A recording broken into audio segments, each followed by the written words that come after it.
Welcome to another podcast. आज एक बड़े इंपॉर्टेंट इशू के बारे में हम बात करेंगे।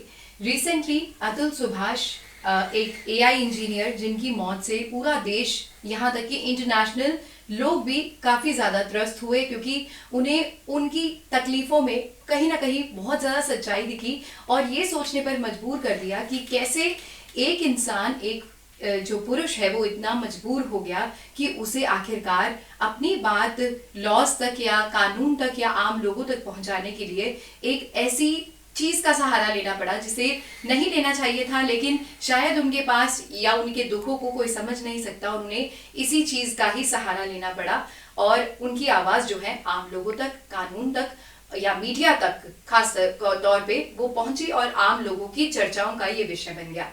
तो फिलहाल इसी इशू पर आज हम बात करेंगे कि कैसे मेंस राइट्स के बारे में जो पहले बात नहीं होती थी आज बात होने लगी है और क्या हाल है हमारे देश में मेंस राइट्स का, यानी कि आम जो आदमी है, पुरुष है, उनकी क्या राइट्स हैं या वो कितना त्रस्त हैं आज की सोसाइटी में, क्योंकि विमेन फेवरेबल लॉज बहुत हैं। क्या मेंस राइट्स आज मौजूद हैं या उनके ऊपर एक्चुअल में एक्शन होता है? इस बारे में बात करने के लिए हमारे साथ सेव इंडिया फैमिली के जो एक ये हेल्पलाइन है, या फिर आप कहिए कि ये एक बहुत बड़ी एनजीओ है जो कि मेंस राइट्स के बारे में बात करती है और मेंस की एक हेल्पलाइन चला रही है जिसके थ्रू वो ऐसे त्रस्त आदमियों की हेल्प करते हैं। उनके चंडीगढ़ चैप्टर से हमारे साथ रोहित डोगरा जी है।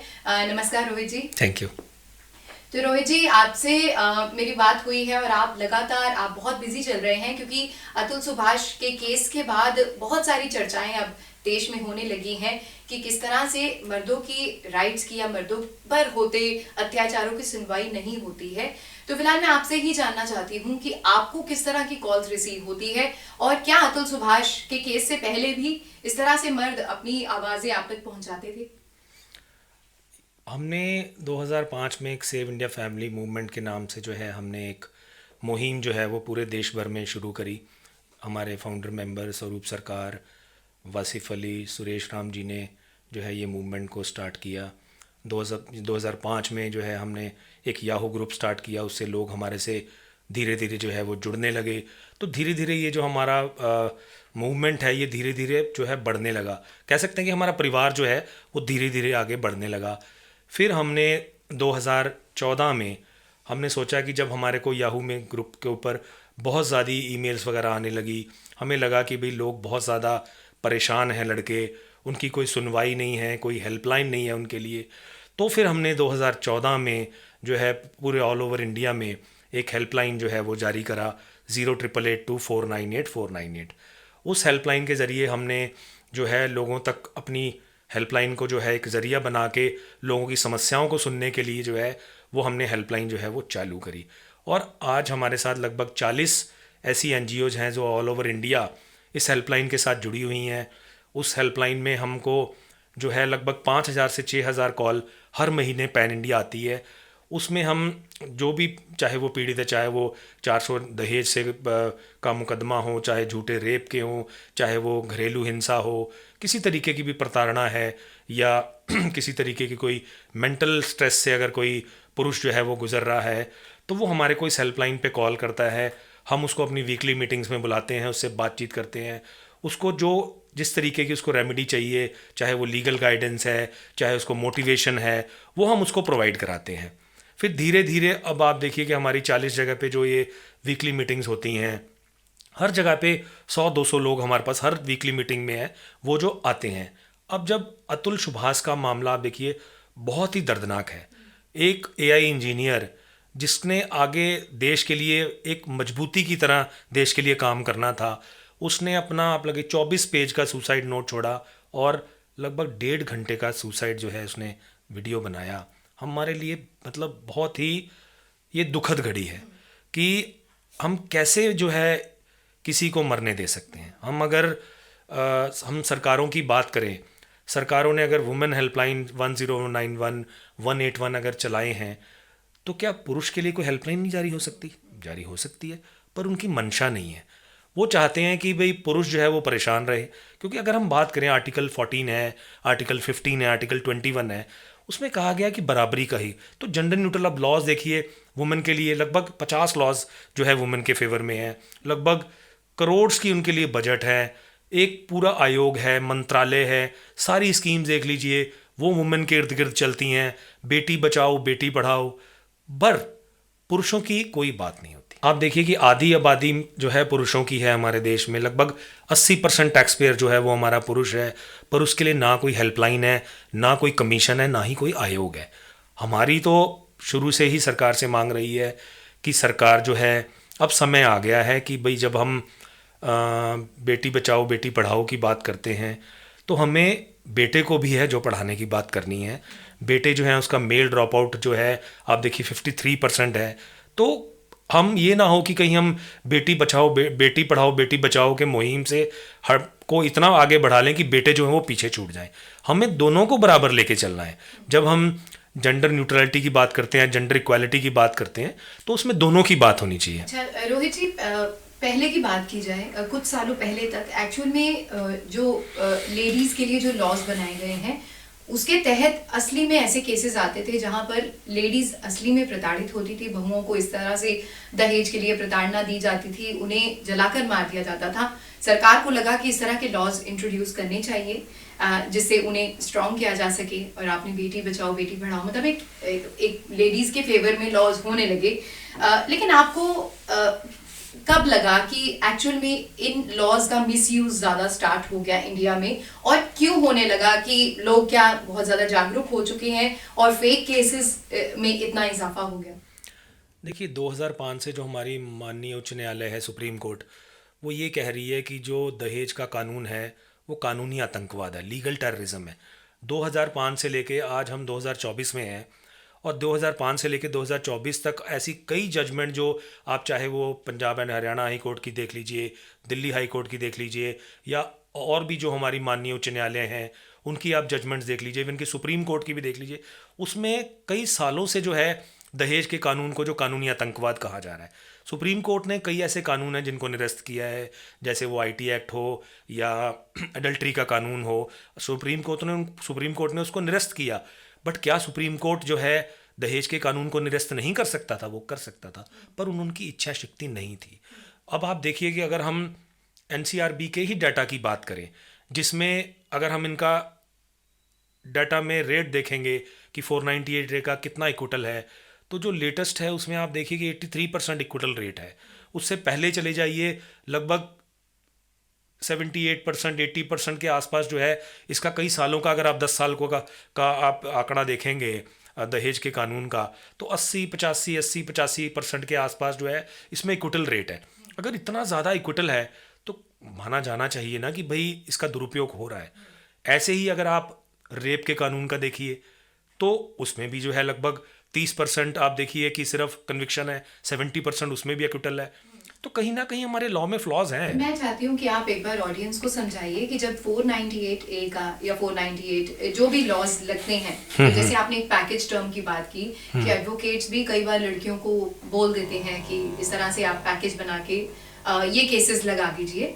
तो मैं चाहती हूँ एक बार ऑडियंस के लिए बताइए कि किस तरह से वो एक्विटल भी हो जाते हैं क्योंकि उन्हें प्रूफ्स की कमी होती है, तो क्या क्या प्रोसीडिंग्स चलती है उसके बारे में थोड़ा समझा। देखिए, जो मैं कहता हूँ कि एडवोकेट का किसी भी कंप्लेंट में एक बहुत बड़ा रोल है। उसको अपने क्लाइंट को गाइड करना चाहिए, मिसगाइड नहीं करना चाहिए। अगर आप देखोगे, अब जैसे हमारे पास हेल्पलाइन पे कई कॉल्स आती हैं और हम जब लड़कों को वीकली मीटिंग्स में बुलाते हैं, तो जब हम उनकी कंप्लेंट की तरफ देखते हैं तो वो कंप्लेंट जो है सेम सेट ऑफ एलिगेशंस की तैयार होती हैं, सिर्फ नाम बदल दिए जाते हैं। एलिगेशंस जो हैं वो लगभग आप लगा ली 70-80% जो एलिगेशंस हैं वो सेम ही ऊपर नीचे करके उसको कंप्लेंट को ड्राफ्ट कर दिया जाता है। जबकि एडवोकेट जो है वो आपको इंसाफ दिलाने के लिए आपकी लड़ाई जो है वो कोर्ट्स में लड़ता है।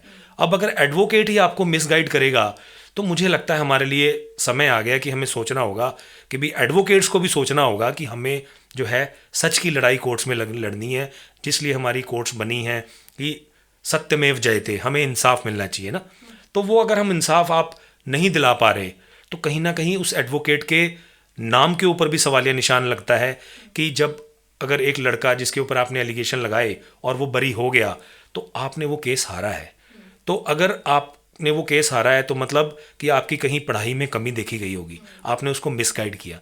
अगर आप अपने क्लाइंट को गाइड करते तो हो सकता है कि वो जो केस है कन्विक्शन की तरफ जाता, कन्विक्शन की तरफ वो नहीं गया, इसका मतलब आपने उसको मिसगाइड किया है। किस तरह के केसेस आजकल जो कि आपकी ब्रांच पे भी आ रहे हैं, या मेन वेलफेयर ट्रस्ट को किस तरह की हेल्पलाइन पे केसेस रिपोर्ट होते हैं, किस तरह से वो अपनी त्रासदी बताते हैं? देखिए हमारे पास तो हर तरह के, चाहे वो घरेलू हिंसा हो, चाहे वो दहेज का हो, चाहे झूठी रेप की कंप्लेंट हो, या CRPC 125 हो, हर तरह की जो कंप्लेंट्स हैं उसका जिक्र हमारे साथ जो है हमारी हेल्पलाइन पे होता है।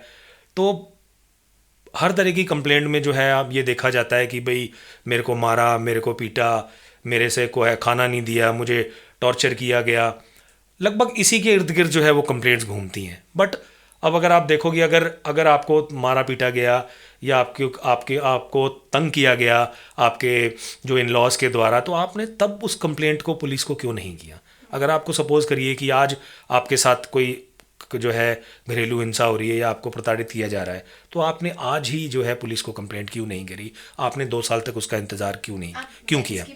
मैं वुमेन की बात कर रहा हूँ जी। हमारे पास जो कंप्लेंट आती है उसमें मैं आपको जिक्र कर रहा हूँ कि जैसे किसी लड़की ने एलिगेशन लगा दिया कि मुझे फलानी तारीख को जो है मेरे इन लॉज ने या मेरे हस्बैंड ने पीटा, बट वो कंप्लेंट जो है उसकी कंप्लेंट वो कभी 6 महीने बाद कर रही है, या साल बाद कर रही है, या 2 साल बाद कर रही है, उस कंप्लेंट का कोई फ़ायदा नहीं है। अगर सपोज़ करिए मेरे को आज कोई प्रॉब्लम है, सपोज़ अगर मेरे को बुखार है या मेरे पेट में दर्द है, तो डॉक्टर के पास मैं आज कल ही जाऊंगा ना, या आज ही जाऊंगा, 6 महीने बाद तो नहीं जाऊंगा ना। अगर मुझे आज मेरे को प्रताड़ित किया गया है या लड़की को मारा गया है अपने इन लॉज द्वारा, तो वो आज ही कंप्लेंट करेगी ना पुलिस को, वो 6 महीने बाद साल बाद तो वेट नहीं करेगी। तो ऐसी कई कंप्लेंट है। जैसे घरेलू हिंसा है, घरेलू हिंसा का कानून जो पहले ही हमारे कानून में प्रावधान था, जो है हमारे पास 498A का लॉ था।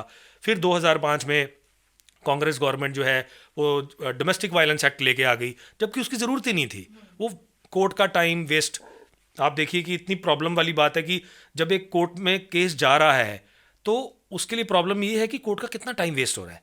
अब आप मानोगे नहीं, आपको सोच के हैरानी हो जाएगी कि हमारी कोर्ट्स में सबसे ज़्यादा जो मैटर्स इस टाइम है वो फैमिली मैटर्स ही हैं। मैट्रिमोनियल डिस्प्यूट भरा पड़ा है। फैमिली कोर्ट्स अभी कुछ सालों पहले जो है गवर्नमेंट ने उपराला किया था कि भाई हम फैमिली कोर्ट्स बनाते हैं, फैमिली कोर्ट्स को अलग रखेंगे बाकी कोर्ट से।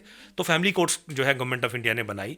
फैमिली कोर्ट्स में आप देखिए कि पूरी कोर्ट्स में अगर आप किसी भी एक कोर्ट का उदाहरण लेंगे तो सबसे ज़्यादा जो आपको हैवी ट्रैफिक या रश मिलेगा वो फैमिली कोर्ट्स में ही मिलेगा।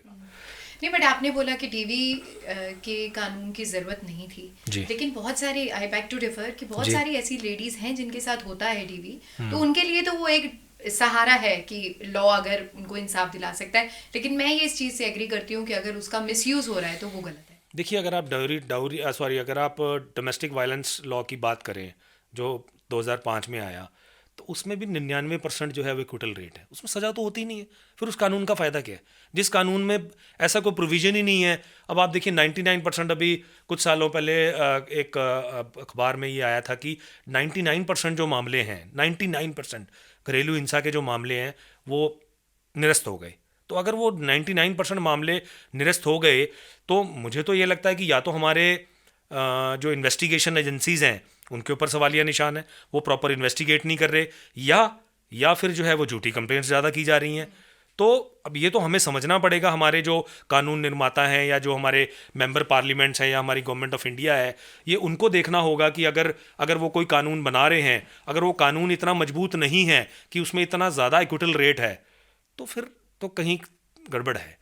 अच्छा, जो अतुल सुभाष ने अपने जो केसेस गिनवाए थे, उन्होंने आई थिंक 9 केसेस की लिस्ट बताई थी। जी। और इस तरह के केसेस ही आपने बताया कि ज्यादातर फ्रेम्ड होते हैं जब भी कोई, ये एक पैकेज समझ लीजिए, पैकेज बना हुआ है पूरा। हर एडवोकेट जो है, लड़की जाती है एडवोकेट के पास, उसको एडवोकेट यही गाइड करता है कि आप ये पूरा पैकेज जो है, डोमेस्टिक वायलेंस, CRPC 125, जो है दहेज की कंप्लेंट, ये सारी कंप्लेंट्स स्वैप कर दो। एडवोकेट्स पूछते नहीं कि आपके पास इसके सबूत हैं पहले फ्रेम करने से, मतलब जो भी पहले फाइल करने से पहले? देखो प्रॉब्लम यही है कि वो सबूत नहीं मांगते, वो बोलेंगे कि आप कंप्लेंट कर दो, पुलिस इन्वेस्टिगेट करेगी। पुलिस किसी मैटर की इन्वेस्टिगेशन करती ही नहीं है, और खासकर मैट्रिमोनियल डिस्प्यूट में अगर कंप्लेंट को अगर इन्वेस्टिगेट करना चाहे पुलिस तो बहुत अच्छे तरीके से कर सकती है। जैसे अगर आपके पास एक कंप्लेंट आई है, एक लड़की आपके पास कंप्लेंट लेके आई है, आप उनके नेबर से पूछिए कि भाई उसके साथ वाकई घरेलू हिंसा हुई है नहीं हुई है। या एक अगर विलेज है, विलेज में सरपंच होते हैं, पंच होते हैं, अगर कोई मामला ऐसे रेगुलर किसी घर में प्रॉब्लम हो रही है तो वो उनके साथ डिस्कस किया जाता है कि यहाँ ये प्रॉब्लम हो रही है। या अगर उसको कोई तंग कर रहा है, उसका इन लॉज उसको तंग कर रहे हैं, तो वो पुलिस को बुला सकती है, उसके पास पुलिस का प्रोविज़न है। बट ऐसा कोई चीज़ जो है वो पुलिस करती ही नहीं है। अगर इन्वेस्टिगेशन, मैं तो कहता हूँ कि किसी भी कंप्लेंट में इन्वेस्टिगेशन अगर प्रॉपर हो जाए तो वो कंप्लेंट जो है वो अपने एक प्रॉपर उसके कंक्लूजन पे पहुंच सकती है। पर मुझे ये लगता है कि जो हमारी पुलिस अथॉरिटीज़ हैं वो अपना काम सही ढंग से नहीं कर रहे। तो जो आपको 5 से 6 हज़ार कॉल्स मंथली पैन इंडिया आती हैं जी, तो किस तरह के ज़्यादा आपको मतलब सिमिलैरिटी कौन से केसेस में अभी तक लगी है?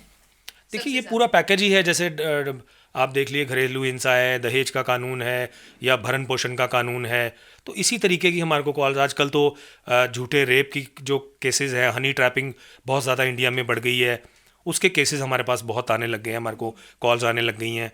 तो ये तो बढ़ता ही जा रहा है। अच्छा रोहित जी, आजकल सबसे ज़्यादा कॉमन हो रहा है कि एक बच्चा जब फंस जाता है माँ बाप के सेपरेशन के बीच में, या लेडी घर नहीं आना चाहती है और फादर से बच्चे को नहीं मिलाना चाहती है, या उससे मेंटेनेंस मांगती है, और मेंटेनेंस के ऊपर भी बहुत खींचोतान चलती है, उसमें सबसे ज़्यादा नुकसान बच्चे का होता है कि बच्चे को फादर से मिलाया नहीं जाता। इस तरह के केसेस हम यूट्यूब पे भी, जब जुडिशल का हम कोई भी पेज देखे उस पर वायरल होते हैं। इस तरह के केसेस क्या आप जितने केसेस हैंडल कर रहे हो उसमें है? ऐसे हमारे पास कई केसेस आते हैं, इवन कि मतलब लड़कों को, हस्बैंड्स को अपने बच्चों से नहीं मिलने दिया जाता। बड़ी विडंबना है हमारे देश की कि भाई बच्चे को माँ बाप का दोनों का प्यार चाहिए, बट अगर कोई ऐसी लड़ाई शुरू हो जाती है तो बच्चे को जो है वो अपने फादर से नहीं मिलने दिया जाता। उसको विजिटेशन राइट्स लेने के लिए कोर्ट कचहरियों में धक्के खाने पड़ते हैं, 2-2 साल 5-5 साल लग जाते हैं, उनको विजिटेशन राइट ही नहीं दिए जाते। सिर्फ बच्चे का चेहरा दिखा के जो है हस्बैंड से मेंटेनेंस क्लेम की जाती है। ये बहुत बड़ा दुर्भाग्य है हमारे देश का। कई हमारी माननीय उच्च न्यायालय हैं जिन्होंने, जैसे मध्य प्रदेश हाई कोर्ट है, जिन्होंने थोड़ा सा भी शेयर पेरेंटिंग की तरफ बात करनी शुरू की है कि शेयर पेरेंटिंग होनी चाहिए, हस्बैंड को विजिटेशन राइट मिलने चाहिए। जो मदर को नेचुरल गार्जियन माना जाता है उसको देखना चाहिए कि भाई क्या सही है क्या गलत है। जैसे हमारे पास अभी कुछ सालों पहले एक पटियाले का केस आया था, उसमें वाइफ ने क्या किया था कि अपने बच्चे को वो हस्बैंड के पास छोड़ के चली गई थी। लड़का चंडीगढ़ से था और लड़की पटियाले से थी, तो छोड़ के चली गई। तो उसके बाद उसने जो है Punjab and Haryana high court में हैबियस कॉर्पस डाली पिटीशन कि मेरे बेटे को जो है हस्बैंड ने किडनैप कर लिया है। तो माननीय उच्च न्यायालय ने जो है जो लड़के को बुलाया, नोटिस किया कि भाई आप आओ। उस कोर्ट ने बहुत अच्छा ये किया कि कोर्ट ने जो सीजीएम पंचकुला को उन्होंने बोला कि आप बच्चे को बुलाओ कोर्ट में, आप उसके साथ बात करो, बात करके हमारे को रिपोर्ट दो कि बच्चा क्या चाहता है। तो सीजीएम पंचकुला ने बच्चे को बुलाया, माँ बाप दोनों गए थे कोर्ट में, माँ बाप को अंदर नहीं जाने दिया। सीजीएम ने बच्चे से बात करी और अपनी रिपोर्ट हाई कोर्ट में दी। तो बच्चे ने यही बोला कि मैं अपने फादर के साथ रहना चाहता हूँ। तो फिर हाई कोर्ट ने कहा कि इसमें किडनैपिंग का मामला नहीं है। और बच्चा कितने साल का था? बच्चा आई थिंक 6-7 ईयर्स का था। क्योंकि उसमें भी आई थिंक एज लिमिट्स होती जी हैं जी कि जी, मदर क्योंकि के 7 पास साल बच्चा- तक वैसे भी मदर को ही नेचुरल गार्जियन माना जाता है हमारे इंडिया में। बट वो सिर्फ एक कहने की बात है कि 7 साल तक वो तो जो हस्बैंड है उसको मिलने ही नहीं दिया जाता। मतलब अभी भी खैर अभी ये है कि धीरे धीरे हमारी कोर्ट्स जो है वो जो है हस्बैंड्स को जो है मिलने के लिए विजिटेशन राइट्स दे रही हैं। जैसे वीकडे में सैटरडे संडे को हस्बैंड बच्चे को ले जा सकता है। बट आप देखिए कि मुझे लगता है कि बहुत ज़्यादा एक्सप्लॉयटेशन है हस्बैंड की। बच्चे को जब अगर चलो कानूनी लड़ाई शुरू हो गई है तो उसमें बच्चे की कोई गलती नहीं है, तो हस्बैंड को बच्चे से नहीं मिलने दिया जाता। उसके नाम पे जो है एक्सटॉर्शन होता है 20,000 25,000। सुभाष, अतुल सुभाष के केस में भी जी, यही है सेम। बिल्कुल। अब आप देखिए कि वो कितना ज़्यादा परेशान था कि उसको यहाँ तक कहना पड़ा कि अगर मुझे इंसाफ नहीं मिला तो मेरी जो मतलब अस्थियाँ हैं उसको गटर में बहा दिया जाए। मतलब हमें मतलब आप देखिए कि दिल दहल जाता है कि ऐसी बात सुन के कि भाई इतना सुसाइड हमारे देश में बढ़ गया है। 1,22,000 लड़के जो हैं वो हर साल सुसाइड कर रहे हैं। 83,000 हस्बैंड सुसाइड कर रहे हैं। लगभग 3 गुना जो है हस्बैंड सुसाइड और मेल सुसाइड ज़्यादा है। पर फिर भी सरकारें इसकी तरफ बात नहीं कर। अभी हमारा इतनी बड़ी जो है ट्रैजिक इंसिडेंट हमारे कंट्री में हुआ है, पूरा देश जागा है, पूरे देश ने एक सुर में जो है अतुल सुभाष के बारे में बात की है। पर दुख है कि किसी भी हमारे मेंबर पार्लियामेंट ने, लोकसभा जो है सेशन चल रहा है, इसके बारे में बात नहीं की। और अगर किसी ने बात करी, कंगना रनौत जी ने, तो उन्होंने ये बोला कि 99% जो हस्बैंड हैं वो ऐसा ही करते हैं। उनको मतलब मुझे तो शर्म आती है कि ऐसे मेंबर पार्लियामेंट बन कैसे जाते हैं जिनकी शिक्षा के ऊपर सवालिया निशान है, कि उनको अपने डाटा ही नहीं पता कि 99%, जबकि 80% जो है वो डाउरी के कानून जो है वो फेक पाए गए हैं, जो है वो पाए गए हैं। तो फिर 99% हस्बैंड कैसे जो है वो इस चीज़ में इन्वॉल्व हो सकता है? मतलब उनको समझ ही नहीं आ रहा कि वो बोल क्या रहे हैं। अगर आप देखिए हमारे जो सांसद ही अगर ऐसा इनसेंसिटिव बात करेंगे तो आम जनता क्या करेगी? तो समय आ गया है कि जो पुरुषों का जो कानूनी नरसंहार है उसको बंद किया जाए। तो सबसे पेनफुल या ग्रूसम या कोई ऐसे मेमोरेबल जो ना भुलाया जा सके कोई इंसिडेंट आप शेयर करना चाहेंगे, कि कोई आपको कॉल आई हो और अभी तक भूला ना हो ऐसा केस? ऐसे कई हमारे पास केसेस आते रहते हैं, पर अभी रिसेंटली हमारे पास एक केस आया था, लुधियाना से था वो लड़का। उसके ऊपर भी ऐसे ही झूठी जो है दहेज की कंप्लेंट की गई। उसके बीच उसकी मदर, उसकी सिस्टर, उसका एक फ्रेंड है, एक लड़का जो उसका फ्रेंड है वो कनाडा रहता था, उसका भी नाम कंप्लेंट में लिखा दिया गया। लड़की जो थी वो थोड़ी रसूखदार थी, अच्छे घर से थी, तो उसके ऊपर बहुत ज़्यादा प्रेशर बनाया गया। इवन कि वो पुलिस के पास भी उसने गुहार लगाई, तो पुलिस ने भी उसकी बात नहीं सुनी, उसका मजाक उड़ाया। फिर हार के वो हताश होके उसने हमारी हेल्पलाइन पे कॉल करी, रोते बिलखते उसने हमारी हेल्पलाइन पे कॉल करी। हमने उस कॉल को अटेंड किया। हमने उससे पूछा आप कहाँ से बोल रहे हो? सेड कि मैं लुधियाने से बोल रहा हूँ। तो लुधियाने में चैप्टर से जो हमारा कोई हमारे वहाँ पे वॉलंटियर्स थे, हमें इमीडिएटली उसको रश किया कि उसके पास पहुँचो, उससे बात करो। तो वो वहाँ पहुँचे, उससे बातचीत करी, उसको काउंसिल करा, उसको थोड़ा स्ट्रेंथन करा, मोटिवेट करा, इस चीज़ से उसको बाहर निकाला और वो सुसाइड होने से हमने बचाया। तो यही है कि हम भी चाहते हैं कि सरकार को जो है पुरुषों के लिए कोई हेल्पलाइन जारी करनी चाहिए, या पुरुष आयोग या मेंस कमीशन का गठन जो है वो होना चाहिए। अभी तक मेंस कमीशन के ऊपर कोई बात कभी नहीं हुई है? कोई बात नहीं करना चाहता इसके ऊपर। नहीं, जैसे विमेन आयोग तो कई बने हुए हैं, पंजाब में भी है और इवन दिल्ली में दिल्ली महिला आयोग है। तो इस तरह से कभी ऐसा कोई आयोग नहीं है, कोई मंत्रालय नहीं है पुरुषों के लिए, कोई हेल्पलाइन नहीं है, कोई बजट नहीं है, कोई स्कीम नहीं है। अतुल सुभाष केस के बाद कहीं कोई हलचल हुई है सरकार में भी? देखो, मुझे लगता है कि सरकार को इस ट्रैजिक सुसाइड से जो है सबक लेना चाहिए और जेंडर न्यूट्रलिटी की तरफ पहल करनी चाहिए। और जैसे कहते हैं कि men's rights are human rights, तो पुरुषों की हक की भी बात करनी चाहिए। मर्द को भी दर्द होता है, उसके दर्द को भी हमें जो है वो समझना चाहिए। और आर्टिकल 21 में लाइफ एंड लिबर्टी की जब बात होती है तो हमें पुरुषों के बारे में, पुरुषों की बात करनी चाहिए। अभी रिसेंट कुछ लॉज इंट्रोड्यूस हुए, BNS 69 समथिंग, तो उसके बारे में थोड़ा बताइए। देखिए, अभी हम लगभग 2024 में हैं। जो हमारा हिंदू मैरिज एक्ट है वो 1984 का है। लगभग 40 साल हो गए। हमारे सोसाइटी में काफ़ी चेंजेस आए हैं, देश हमारा जो है आगे बढ़ रहा है। तो 40 साल बाद जब हमारे कानूनों में बदलाव किया हमारी सरकार ने, नए कानून लेके आई, BNS, BNSS, तो उसमें आप देखिए कि जो ब्रिटिशर्स ने इंग्लिश में कानून बनाए थे उनका सिर्फ प्रोविज़न जो है हिंदी में किया है, हिंदी भाषा में उसको कन्वर्ट कर दिया गया। पर जो कानून जैसे दहेज का 498A था उसको BNS में 85 बना दिया गया, उसको इंग्लिश से हिंदी में कन्वर्ट कर दिया गया, पर कोई चेंजेस नहीं किए गए। कोई दुरुपयोग का उसमें जो है कोई वैसा कोई डाला नहीं गया। अब ऊपर से एक और BNS 69 वो कानून लेके आए हैं, on the promise of anything, चाहे वो on the promise of job है, on the promise of interview है, on the promise of marriage है, on the protest of anything, वो आपके ऊपर रेप का चार्ज लग जाएगा।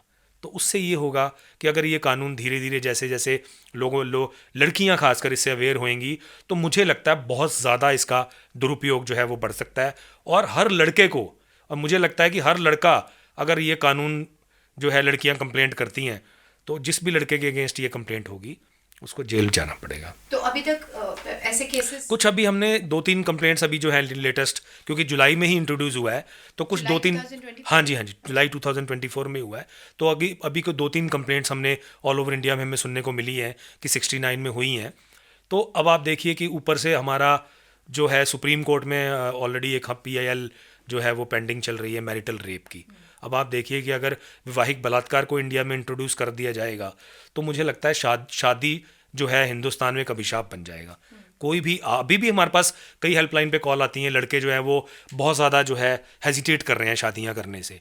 तो हमारा फैमिली फैब्रिक जो है या इंस्टीट्यूशन ऑफ जो मैरिज है वो मुझे लग रहा है इंडिया में ख़त्म हो जाएगा। अच्छा, एक जो लिव इन का कंसेप्ट है जी। जिसपे कानून ने चाहे उसको पूरी तरह से लीगलाइज नहीं किया लेकिन उसको अनलीगल भी इलीगल भी करार नहीं दिया जाता जी। तो इसके ऊपर भी आपको लग रहा है बहुत सारी जैसे आपने अभी प्रोमिसेस की बात की, तो अगर कोई लड़का लड़की साथ रह रहे हैं या बात हुई है प्रोमिसेस की, उसके बाद लड़के पर ही वो केसेस लगा दिए जाते हैं, तो क्या ऐसे केसेस भी बहुत ज़्यादा पॉपुलर हो रहे हैं आजकल? देखिए ऐसे केसेस जो है इनको बढ़ावा मिलेगा 69 में, क्योंकि अगर सपोज़ करिए जैसे मेट्रो सिटीज़ में लड़का लड़की इकट्ठे रह रहे हैं या वो लिविंग में रह रहे हैं, तो कल को किसी भी तरीके से खिटपिट हो सकती है आपस में। अगर कोई प्रॉब्लम हो गई या वो नहीं इकट्ठे रह पा रहे या किसी तरीके का कोई प्रॉब्लम हो गया, तो वो जो प्रॉब्लम है वो 69 में कन्वर्ट कभी भी हो सकती है कि वो लड़की कह सकती है कि इसने on the promise of marriage जो है मेरे साथ सेक्सुअल रिलेशन बनाए या कुछ भी, तो वो लड़का जो है बिहाइंड बार जा सकता है। और इसका हमें लग रहा है, हमें पूरी आशंका है कि इसका बहुत ज़्यादा दुरुपयोग होगा। जैसे 498A का दुरुपयोग जो है वो हो रहा है, तो इसका भी बहुत दुरुपयोग होगा।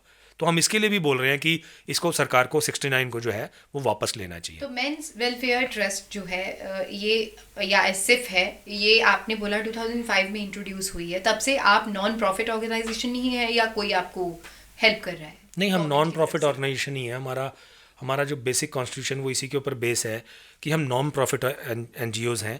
हमारे साथ 40+ NGOs जो हैं वो ऑल ओवर इंडिया जो है वो जुड़ी हुई हैं। वो ऑल ओवर इंडिया ही जो है वो सारी हमारी जो हैं वो नॉन प्रॉफिट NGOs हैं, और सब सेल्फ सपोर्टेड, सेल्फ वॉलंटियर्ड जो हैं वो और सेल्फ फंडेड NGOs हैं।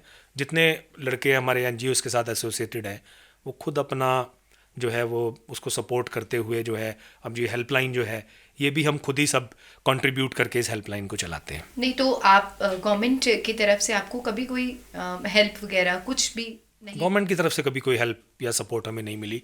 इवन कि कभी हम जैसे प्रोटेस्ट वगैरह भी, जैसे अतुल सुभाष का हम प्रोटेस्ट कर रहे हैं, अभी हमने 2-3 प्रोटेस्ट ऑलरेडी हम चंडीगढ़ में कर चुके हैं। एक प्रोटेस्ट हमने 17 में किया, फिर एक प्रोटेस्ट हमने सैटरडे को मटका चौक पे किया, एक प्रोटेस्ट हमने CP67 मॉल के सामने मोहाली में किया। तो जब हम मटका चौक पे प्रोटेस्ट कर रहे थे तो हमारे को पुलिस ने आके इंटरवीन करके हमारे को प्रोटेस्ट करने से रोका, जबकि हम पीसफुली जो है प्ले कार्ड लेके मटका चौक पे खड़े हुए थे। उन्होंने कहा कि आप यहाँ नहीं खड़े हो सकते, आपको परमिशन चाहिए। पर कानून में कहीं ऐसा प्रोविज़न नहीं है कि भी आपको कोई सिंपल पीसफुल प्रोटेस्ट करना है तो उसके लिए आपको परमिशन लेने की ज़रूरत है, अनटिल और अनलेस वहाँ पे 144 ना लगी हो। तो ये आपने बोला कि हम हेल्प करते हैं ऐसे विक्टिम को उनके दुखों से उबारने के लिए मीटिंग्स करके, तो किस तरह से, मतलब आपकी लीगल टीम तो नहीं है, तो आप किस तरह से गाइडेंस दे रहे हैं उनको, वर्बली आश्वासन देके, या किस तरह से मोरल बूस्ट करते हैं उनका? नहीं, हमारे जैसे कई हम लोग हैं, हम सब ने जो है जब हमारे को लगा कि भाई सोसाइटी की ज़रूरत है कि उनको लीगली भी जो है वो गाइड किया जाए, तो हमारे जितने वॉलंटियर्स हैं उन्होंने IPC, CRPC, एविडेंस एक्ट वगैरह जो है उसकी स्टडी करके उन्होंने जो है, फिर हमने उसी तरीके से जब वो स्टडी करके फिर जजमेंट्स, वेरियस कोर्ट्स की जजमेंट्स को स्टडी करके जो है हमने फिर आगे इसी तरीके से लड़कों को गाइडेंस देना शुरू किया। तो आपकी आम लोगों को क्या राय है जो भी ये इंटरव्यू देखेंगे? और मैं चाहती हूँ एक बार आप फिर से मेंस वेलफेयर का जो हेल्पलाइन नंबर है वो एक बार दोहराएं, और आम लोगों को या आम लड़कों को या पुरुषों को आपकी क्या राय है?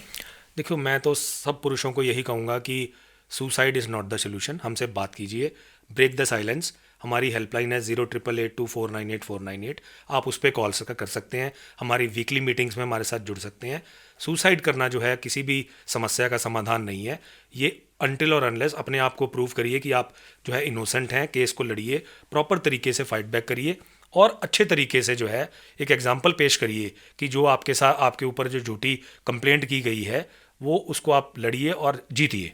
रोहित जी, अमिताभ बच्चन का बड़ा अच्छा एक डायलॉग है, शुरू में मूवीज आती थी तो उसमें बोलते थे मर्द को कभी दर्द नहीं होता जी।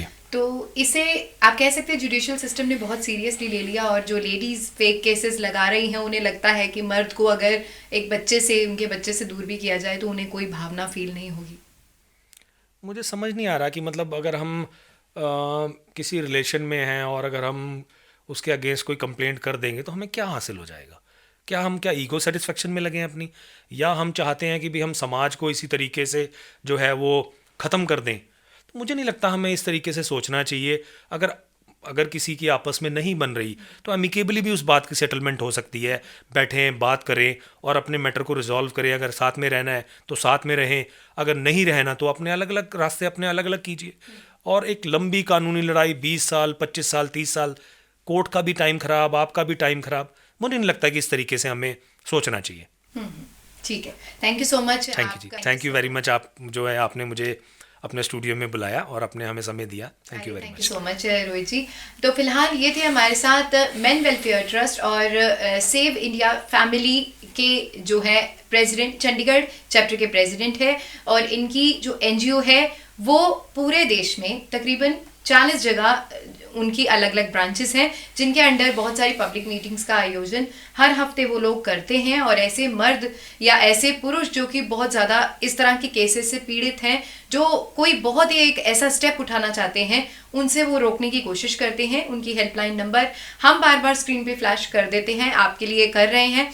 और उन्होंने जैसे बताया कि अगर आप बात करना चाहते हैं तो कॉल कर सकते हैं, और तकरीबन पैन इंडिया से उनको 5 से 6 हज़ार कॉल्स रिसीव हुई है। और अतुल सुभाष का केस जो था वो एक आई ओपनर साबित हुआ है, क्योंकि अब बहुत सारे जो पुरुष है जो पहले पीड़ित थे लेकिन उन्हें पता नहीं था आवाज़ कहाँ उठानी है, और वो इस प्लेटफॉर्म के साथ भी जुड़ रहे हैं। और ख़ास बात है और भी ऐसी एनजीओज आ रही हैं, लेकिन गवर्नमेंट अपने लेवल पर अब क्या इन सब के लिए करेगी वो देखने वाली बात होगी। Thank you so much for watching.